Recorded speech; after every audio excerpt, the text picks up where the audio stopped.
Hello everyone, welcome to क्यूट्रिक्स। Pranay this side and UKPSC lecturer PYQ के इस video session में आपका फिर से स्वागत है।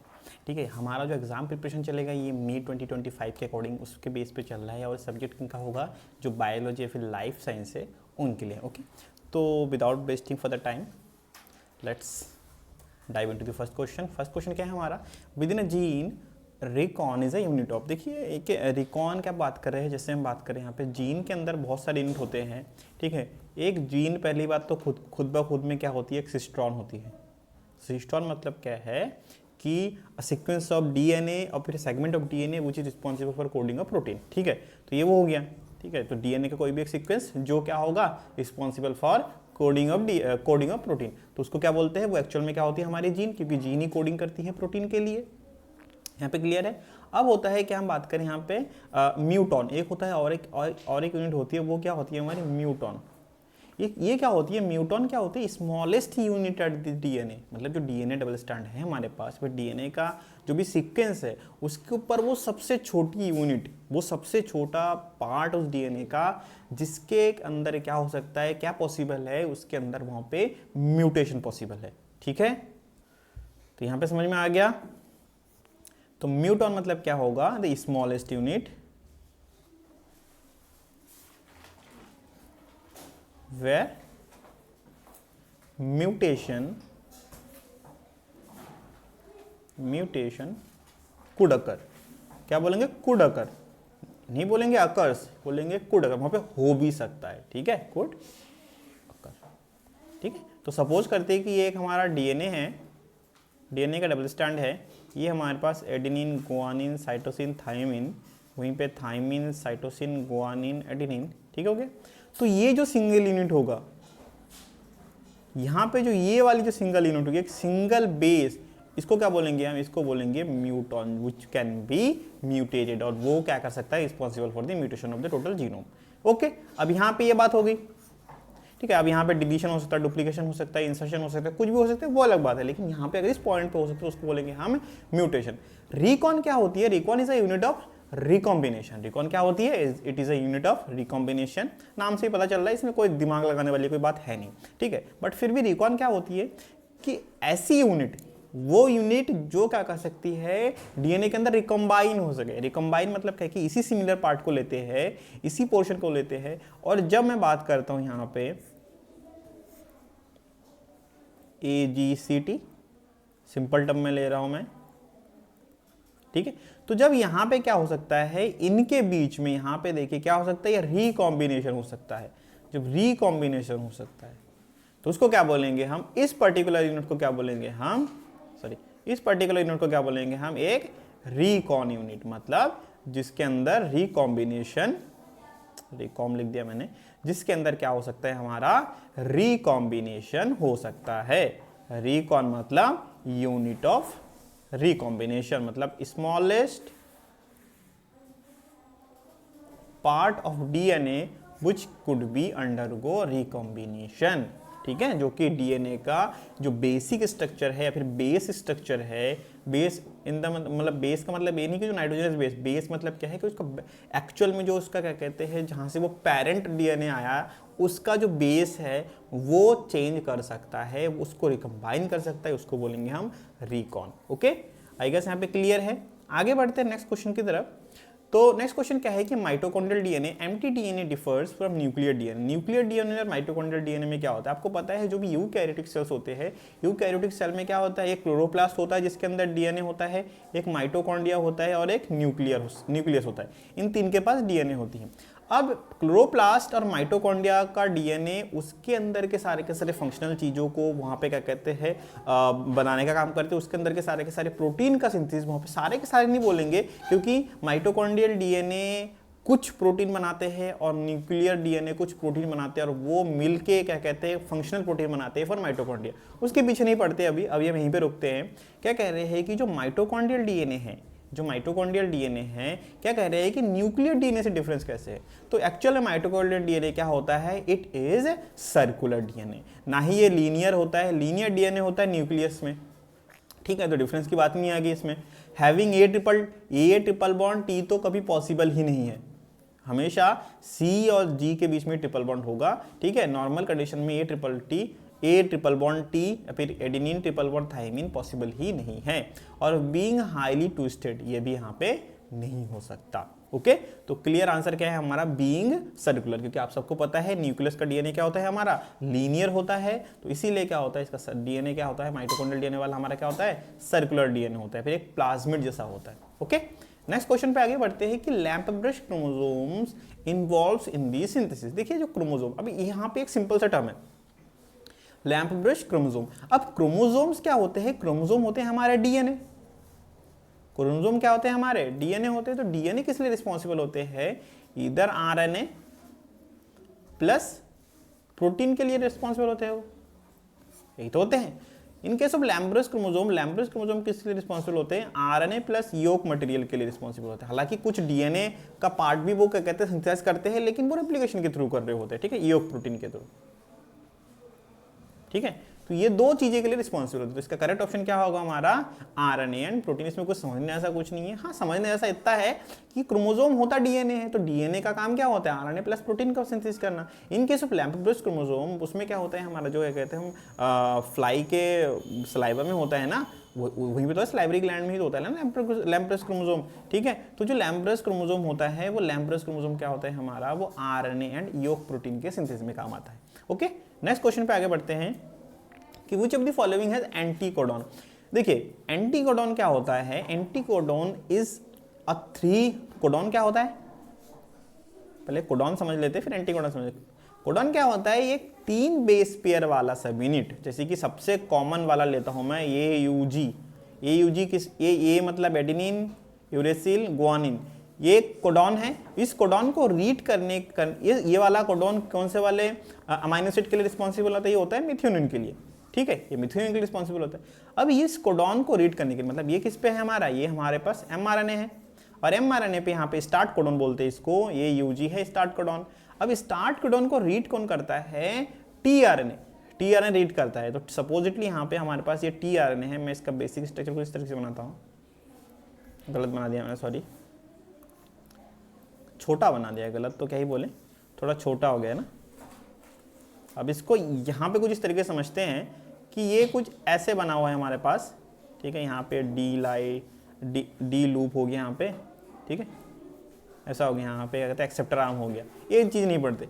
अब इसको रीड करने के लिए क्या होता है, यहाँ पे 3 कोडॉन लगे होते हैं, ठीक है, यहाँ पे 3 कोडॉन लगे होते हैं। वो कोडॉन क्या होता है, ए का अपोजिट क्या होता है यहाँ पे हमारे पास, यू ए, और यहाँ पे क्या होगा सी, ठीक है।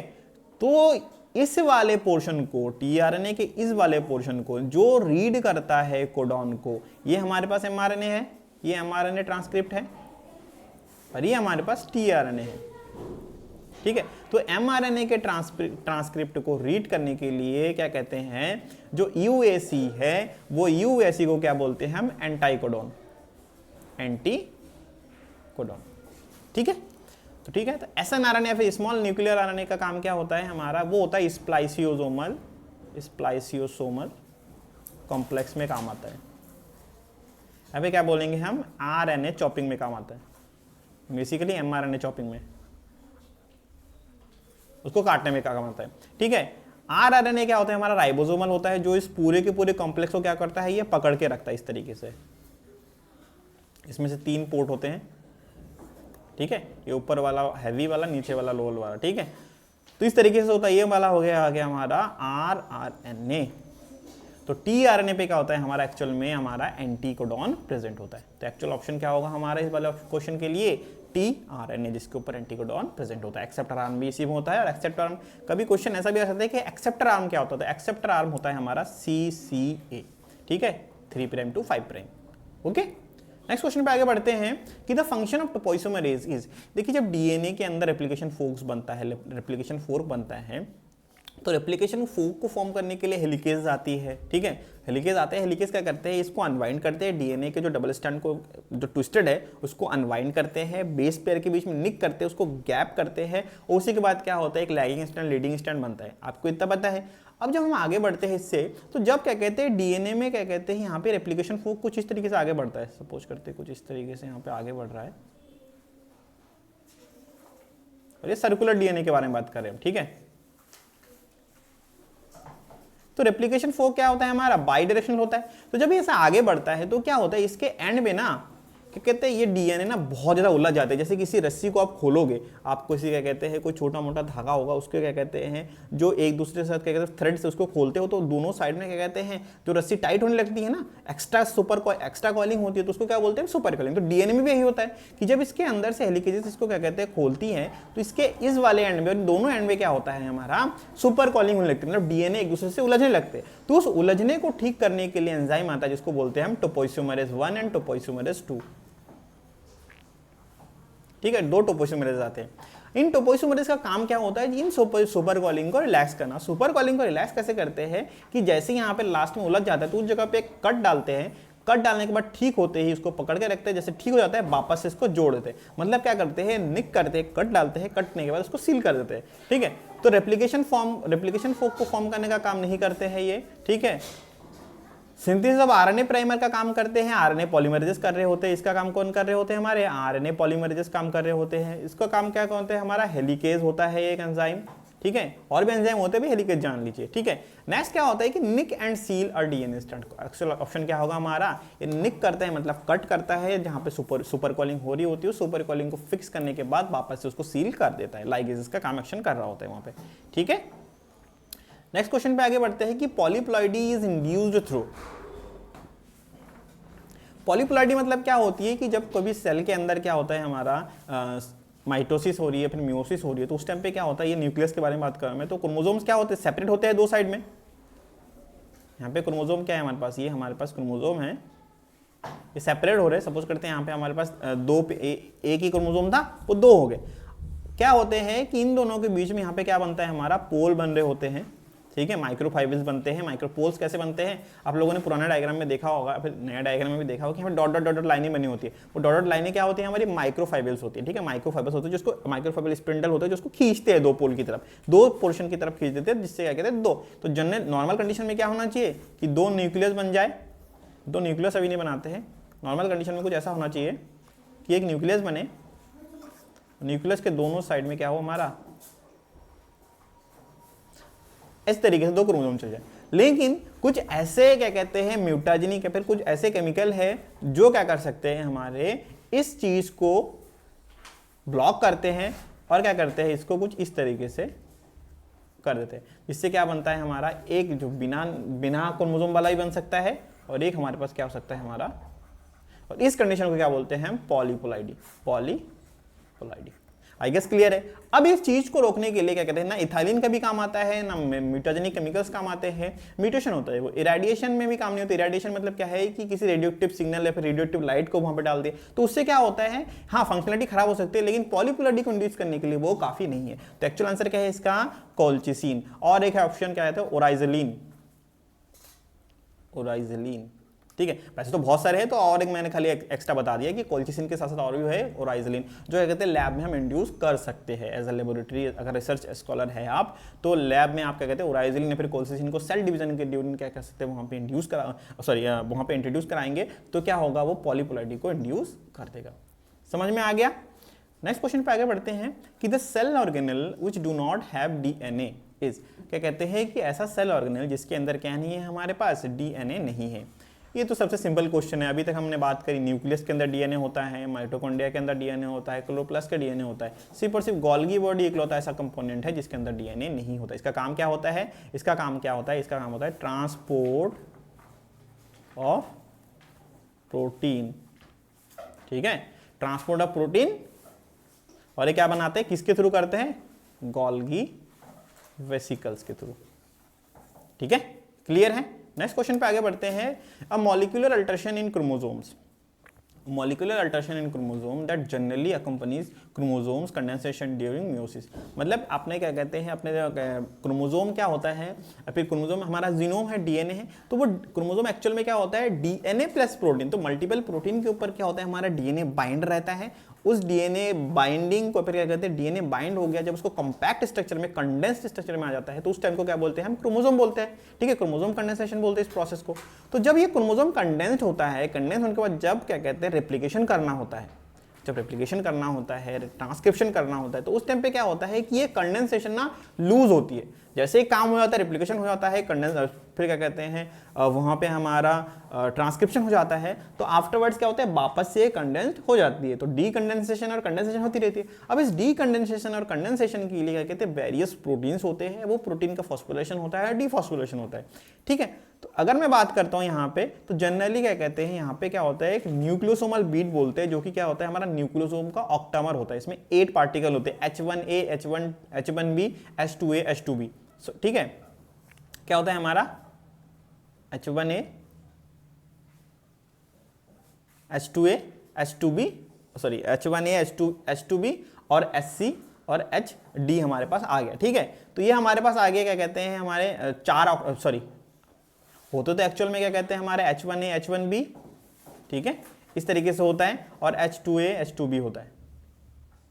ठीक है, अभी इसके बारे में नहीं पढ़ते हैं, इसके पीछे नहीं पढ़ते हैं, सिंपल टर्म में बात करते हैं इसके बारे में जो क्वेश्चन हमारा पूछा गया। ठीक है, इस बीट के ऊपर ये ऑक्टामर होते हैं, 1 2 3 4, तो इसके पीछे और भी होंगे 4, तो क्या हो जाएगा हमारा एक 8, वो क्या कहते हैं, हिस्टोन वाली, इनको क्या बोलते हैं हमारा, हम बोलते हैं इनको histone protein. H1A, H2B, H3, H4। ठीक है, कुछ इस तरीके से। ठीक है, हिस्टोन प्रोटीन। अभी हिस्टोन प्रोटीन के ऊपर क्या लगा रहता है, हमारा डीएनए इसके ऊपर रैप होता है। ठीक है, इसके ऊपर डीएनए क्या होता है, हमारा रैप अराउंड होता है। अब इस हिस्टोन प्रोटीन को, इस वाले बीड को क्या बोलते हैं हम, इस वाले बीड को बोलते हैं न्यूक्लियोसोम।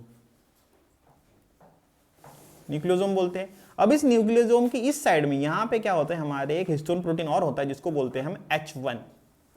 ठीक है, ये होता है हमारा स्ट्रक्चर नॉर्मल, जब क्या कहते हैं, क्रोमोसोम का कंपैक्शन या फिर कंडेंसेशन हो रहा होता है। ओके, तो पहला क्वेश्चन क्या है कि फॉस्फोराइलेशन ऑफ CDC जो 2 प्रोटीन है हमारे पास, CDC2 प्रोटीन, वो क्या होता है हमारा, अगर कभी भी हम बात करते हैं क्या कहते हैं फॉस्फोराइलेशन ऑफ CDC प्रोटीन, तो देखिए जब सेल साइकिल हमने देखा होगा, अभी सेल साइकिल हमने जब भी पढ़ा है, तो क्या होता है, डीएनए का रेप्लिकेशन कब होता है, फिर क्या कहते हैं डीएनए का ट्रांसक्रिप्शन हमको लूज कब करना है, इसको कंडेंस कब करना है, जब डीएनए का सेल डिवीजन हो जाए, मेटाफेज क्रॉस कर ले, मतलब कुल मिला के ड्यूरिंग दी सेल डिविजरी फेज, मतलब जो एम फेज है, ये जो एम फेज है, एम फेज के ड्यूरेशन में होना चाहिए काम।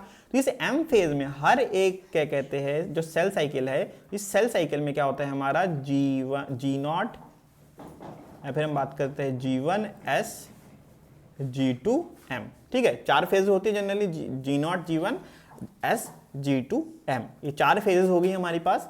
इन 4 फेजेस में अलग अलग चेक पॉइंट, अलग अलग साइटोकाइनिन डिपेंडेंट काइनेजेस होती है, और अलग अलग क्या कहते हैं, सॉरी साइक्लिन डिपेंडेंट काइनेजेस होती है, और साइक्लिन और क्या कहते हैं साइक्लिन्स होती है। तो ये 2 टाइप के प्रोटीन्स होते हैं जो इन सारे के सारे चेक पॉइंट को क्रॉस कर रही होती है। तो इस वाले क्या कहते हैं G2 फेज में आता है काम हमारा साइक्लिन A। ठीक है, और इस वाले फेज में आता है हमारा जो M फेज है, या फिर क्या कहते हैं जो डिविजरी फेज है, इसमें आता है हमारा साइक्लिन B। ठीक है, साइक्लिन ए, साइक्लिन बी। जो CDC प्रोटीन है, ये क्या करते हैं हमारे SMC, जब क्या कहते हैं हमारे पास एक टीलोफेज होता है ना, एनाफेज टीलोफेज होता है, तो टीलोफेज में क्या कहते हैं APC 12 के साथ काम करके क्या करता है, ये क्रोमोसोम के सेपरेशन को कंप्लीट करने के बाद जो कहते हैं न्यूक्लियस का डिवीजन होता है, उसको वहां पे हेल्प कर रहा होता है। ठीक है, तो इसका फॉस्फोरिलेशन से क्या होता है, इसका न्यूक्लियस क्या कहते हैं क्रोमोसोम के डिवीजन पे टीलोफेज का कंप्लीशन होता है। तो हम क्या करेंगे, फॉस्फोरिलेशन ऑफ CDC2 प्रोटीन वहां पे पॉसिबल नहीं है, क्योंकि इसका मेन काम क्या है हमारा, इसका मेन काम है टीलोफेज में। हालांकि इसका काम भी सेल डिवीजन में ही है, लेकिन कब, जब टीलोफेज या फिर एनाफेज टू टीलोफेज ट्रांजिशन हो रहा होगा। ओके, नेक्स्ट ऑप्शन क्या है कि phosphorylation of cyclin B protein. हाँ, हो सकता है, क्योंकि हमारे पास मेटाफेज को कंट्रोल कौन करता है, साइक्लिन बी प्रोटीन, और उसके फॉस्फोराइलेशन का मतलब क्या है कि वो प्रोटीन एक्टिव हो चुका है। ओके, यहां पे आपके समझ में आ गया। नेक्स्ट ऑप्शन क्या है हमारे पास कि फॉस्फोराइलेशन ऑफ हिस्टोन 1। देखिए फॉस्फोराइलेशन ऑफ हिस्टोन 1, ये जो हिस्टोन 1 प्रोटीन है, इसका फॉस्फोराइलेशन जैसे ही होगा, तो ये जो क्रोमोसोम होगा वो कंडेंस नहीं होगा, ये क्या होगा, डीकंडेंस होगा। मतलब फॉस्फोराइलेशन होने का मतलब क्या है कि अब क्रोमोसोम का वो वाला पार्ट ओपन फॉर रेप्लिकेशन है। ठीक है, रेप्लिकेशन है, ट्रांसक्रिप्शन, जो भी आपने करना है उसके लिए वहां पे वो ओपन है। तो मतलब क्या कहते हैं कि जो फॉस्फोरिलेशन होगा वो कंडेंसेशन के लिए नहीं होगा, वो डी कंडेंसेशन के लिए होगा। तो ये वाला ऑप्शन भी हमारा इनकरेक्ट है। टैंगलिंग ऑफ सिस्टर क्रोमैटिड्स, तो टैंगलिंग ऑफ सिस्टर क्रोमैटिड्स तो हम बात कर रहे हैं यहाँ पे आउटर एरिया में, जब क्या कहते हैं इन दोनों के बीच में टैंगलिंग होती है, वो क्रॉसिंग ओवर के बारे में बात कर रहे हैं यहाँ पे, ठीक है। तो इसके बारे में हम यहाँ पे बात नहीं करेंगे। हालांकि tangling of sister chromatids crossing over भी नहीं बोलेंगे। क्रॉसिंग ओवर में क्या कहते हैं हमारा सीक्वेंसेस, क्या कहते हैं जीन सीक्वेंसेस क्या होते हैं, एक्सचेंज होती है। टैंगलिंग मतलब क्या है कि सपोजिटली ये वाले डीएनए सीक्वेंस, ये वाले डीएनए सीक्वेंस एक दूसरे उलझ गए, तो थोड़ा सा एसएनसी प्रोटीन आया, AP12 आया, इनको क्या कहते हैं अलग करेगा। इसीलिए तो एनाफेज और टीलोफेज में आते हैं, मतलब जब क्या कहते हैं क्रोमोसोम हमारे दोनों अलग अलग पोल्स की तरफ चले जाते हैं, ठीक है। तो एक्चुअल ऑप्शन क्या होगा हमारा, phosphorylation of cyclin B protein. समझ में आ गया आपको। आगे बढ़ते नेक्स्ट क्वेश्चन की तरफ कि माइटोसिस प्रोमोटिंग फैक्टर हैज 2 की सब यूनिट्स। माइटोसिस प्रोमोटिंग फैक्टर मतलब क्या है कि जब सेल डिवीजन होता है उसके अंदर 2 की सब यूनिट्स होते हैं। अभी थोड़ी देर पहले हम बात ही कर रहे थे, one is catalytic, the other is regulatory. एक कैटालिटिक फैसिलिटी को करता है और उस एक रेगुलेट करता है उस चीज को। एक क्या करता है कि क्या कहते हैं एटीपी का ब्रेकडाउन कर रहा होता है, कैटालिटिक मतलब यही होता है एनर्जी का यूटिलाइजेशन कर रहा होता है, और एक क्या करता है उसको रेगुलेट कर रहा होता है, ठीक है। अब ये चीज क्या क्या हो सकती है, सीडीके, साइक्लिन, डायनिन, डायनेक्टिन। देखिए डायनेक्टिन क्या होता है, मैं थोड़ा थोड़ा बता दे रहा हूँ। डायनेक्टिन क्या, जब सेल बायोलॉजी पढ़ेंगे ना थ्योरी वाली क्लास में, तो वहाँ पे मैं ज़्यादा अच्छे से समझा सकूंगा, वहाँ पे ज़्यादा टाइम मिलेगा। यहाँ पे ज़्यादा टाइम वेस्ट नहीं करेंगे, थोड़ा थोड़ा बता दे रहा हूँ मैं इसके पीछे बैकग्राउंड। डायनेक्टिन क्या होता है, डायनेक्टिन एक प्रोटीन होता है जो कि हेल्प करता है सेल के अंदर वेसिकल ट्रांसपोर्ट का, फिर सेल के अंदर जो ऑर्गेनल ट्रांसपोर्ट है उसका वो वहाँ पे क्या करता है हमारा, वो इंड्यूस करता है। तो डायनेक्टिन क्या करता है हमारा, सेल के अंदर ऑर्गेनली ट्रांसपोर्ट इनसाइड ना बोल के इसको लिख दे इन साइटोप्लाज्म, ठीक है। डायनिन का काम क्या है, डायनिन हमारे क्या करते हैं, हमारे ये माइक्रोफाइबर्स है, फिर क्या कहते हैं साइटोस्केलेटन, माइक्रोफाइबर्स के मूवमेंट को कंट्रोल करता है। मतलब क्या कहते हैं साइटोस्केलेटल मूवमेंट, साइटोस्केलेटन मूवमेंट, ठीक है। साइक्लिन का काम क्या होता है, देखिए अभी थोड़ी देर पहले हम बात ही कर रहे थे साइक्लिन और सीडी के मतलब क्या है कि साइक्लिन डिपेंडेंट काइनेजेस। तो साइक्लिन क्या करता है, साइक्लिन और सीडी के ये दोनों मिलकर काम कर रहे होते हैं। किसी भी क्या कहते हैं सेल साइकिल में किसी भी स्टेज में साइक्लिन और सीडी के एक दूसरे के साथ मिलकर क्या कर रहे होते हैं, वहां पे काम कर रहे होते हैं। तो साइक्लिन का मेन काम क्या है हमारे पास, साइक्लिन का मेन काम है हमारा, ये हमारे पास सेल साइकिल है, ठीक है। ये एक सेल साइकिल है हमारे पास, एक G2 वाला ही लेते हैं हम, ठीक है। यहाँ पे क्या आता है साइक्लिन ए, और किसके साथ काम कर रहा होता है ये CDK1 के साथ काम कर रहा होता है, ठीक है।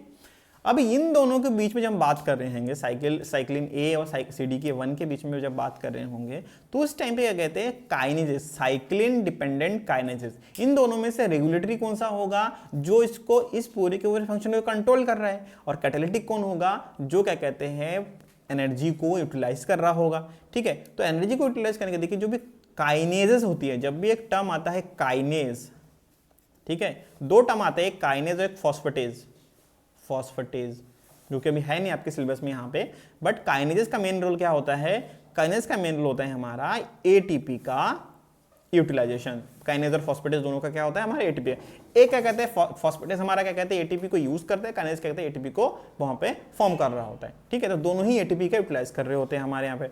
तो CDKs क्या होंगे हमारे एक्चुअल में कैटालिटिक एक्टिविटी शो करेंगे, वहीं पे साइक्लिन ए क्या शो करेंगे हमारे, वो शो करेंगे रेगुलेटरी एक्टिविटी, ठीक है। तो हमें क्या ढूंढना था, रेगुलेटरी सब यूनिट, तो वो क्या होगा हमारा साइक्लिन, ना कि CDKs, okay.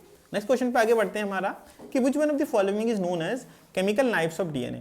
Chemical knives of DNA का मतलब क्या है, हम बात करेंगे केमिकल नाइफ्स ऑफ डीएनए मतलब जो डीएनए को क्या करे, चॉप डाउन करे, डीएनए को कट करे। जब भी डीएनए का क्या कहते हैं, अभी थोड़ी देर पहले एक आया था एंजाइम, उसका नाम क्या था टोपोइसोमेरेज, वो निक कर रहा था फिर सील कर रहा था, ठीक है ना। तो पॉलीमरेज का काम क्या होता है, जो डीएनए को मल्टीप्लाई या फिर डीएनए की कॉपी करे, ठीक है। एंडोन्यूक्लियस का काम क्या होता है हमारा, न्यूक्लियस में सॉरी न्यूक्लियर डीएनए के अंदर क्या करे, वो चॉप डाउन करे, मतलब निक करे। ठीक है, तो ये क्या कर सकते हैं हमारे, ये करते हैं कट करते हैं।